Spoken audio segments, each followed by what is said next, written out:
Hello, welcome back to my channel. Kembali lagi bersama aku Vini Alfionita.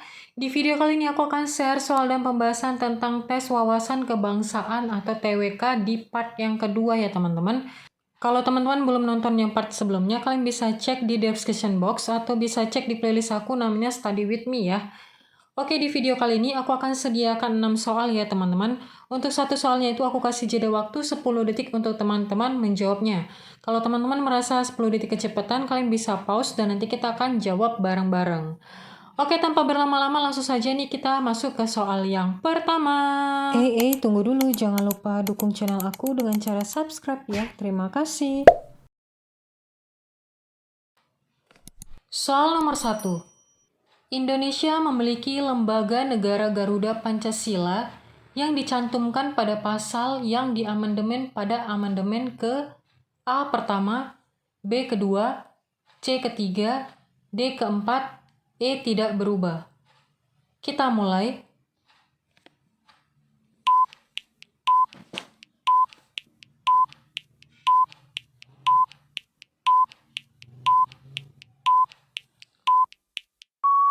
Stop. Lembaga Negara Garuda Pancasila dicantumkan pada pasal yang diamandemen pada amandemen, jawabannya B ya teman-teman, amandemen yang kedua.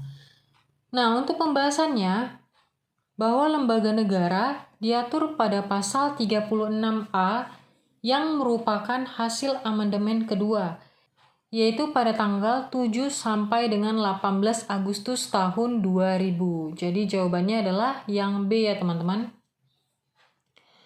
Next, kita lanjut ke soal nomor 2. Batas laut teritorial suatu negara adalah bla bla bla bla, mil diukur dari garis pangkal yang ditentukan sesuai konservasi. A 12, B 120, C 200, D 225, E 500. Kita mulai.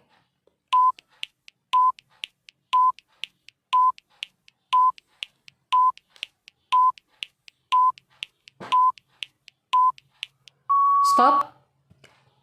Batas laut teritorial suatu negara adalah 12 mil ya teman-teman, yang diukur dari garis pangkal dan ditentukan sesuai konservasi. Nah, kita lihat untuk pembahasannya, bahwa menurut Konvensi Hukum Laut Perserikatan Bangsa-Bangsa tahun 1982, batas laut teritorial didefinisikan sebagai perairan laut yang berjarak 12 mil, atau sekitar 22,2 km diukur dari garis dasar suatu negara. Next, kita lanjut ke soal nomor 3.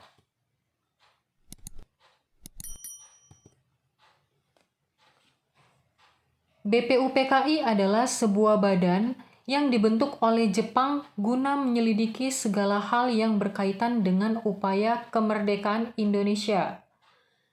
BPUPKI diketuai oleh A. Insinyur Soekarno, B. Muhammad Hatta, C. Rajiman Widioningrat, D. Sultan Hamid II, E. Supomo. Kita mulai.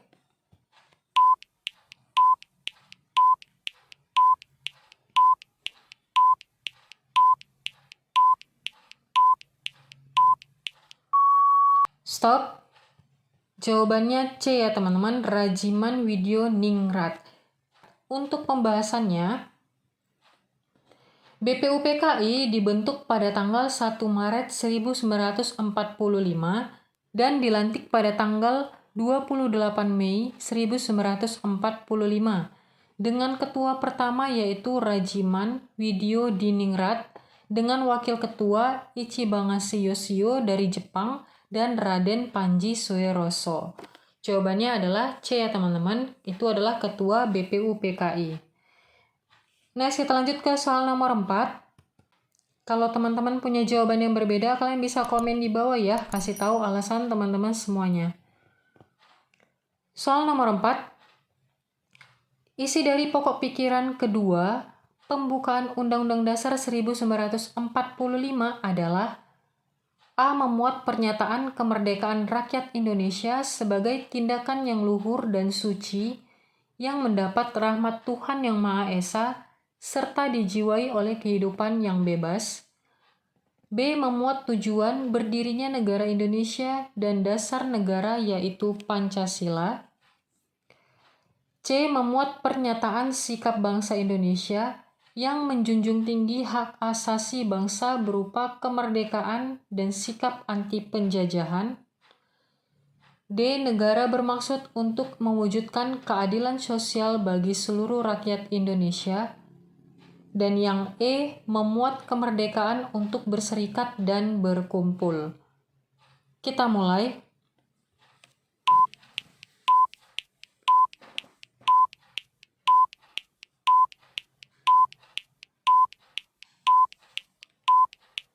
Stop.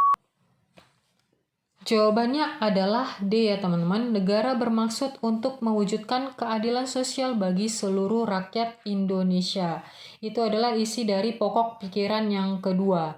Ini kita lihat untuk pembahasannya. Isi dari pokok pikiran kedua, pembukaan Undang-Undang Dasar 1945 adalah negara hendak mewujudkan keadilan sosial bagi seluruh rakyat Indonesia. Ini merupakan pokok pikiran dalam keadilan sosial ya teman-teman.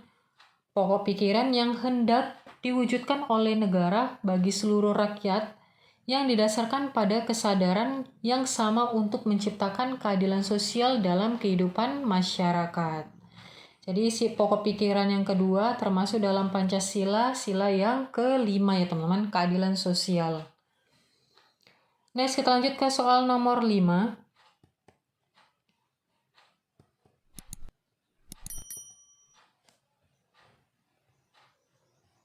Manfaat yang akan kita rasakan dalam kehidupan sosial jika mengamalkan sila pertama dari Pancasila adalah A. Tidak ada kesenjangan sosial dalam masyarakat. B. Pekerjaan dan tujuan yang hendak dicapai dapat diselesaikan dengan mudah. C. Hak dan kewajiban masyarakat didapatkan dengan mudah. D. Kehidupan yang tentram karena toleransi dalam beragama. E. Terpenuhinya segala kebutuhan hidup masyarakat. Kita mulai.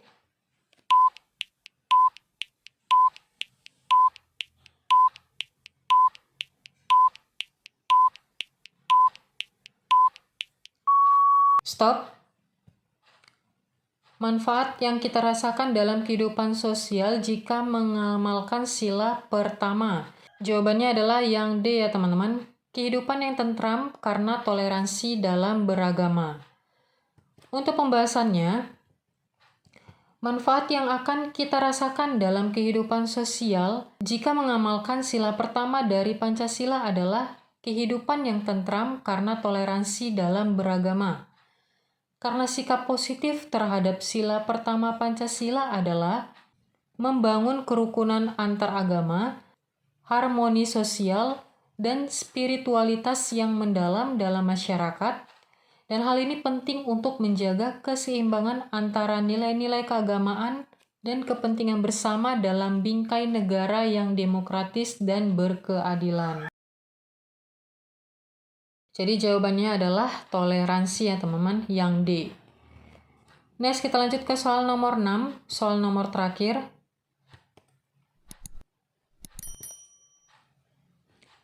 Sila-sila dalam Pancasila merupakan satu kesatuan yang utuh dan bulat. Maksudnya adalah A. Sila-sila dalam Pancasila saling memiliki dan dapat dipisahkan sesuai kondisi.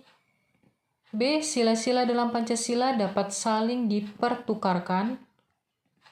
C. Sila-sila dalam Pancasila dapat digunakan oleh negara lain.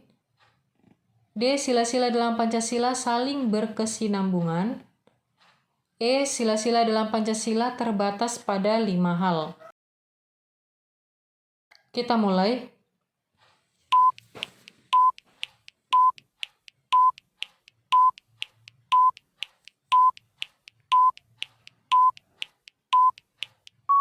Stop. Nah, untuk soal nomor 6 ini menjadi PR teman-teman semuanya ya. Kalian bisa jawab di kolom komentar.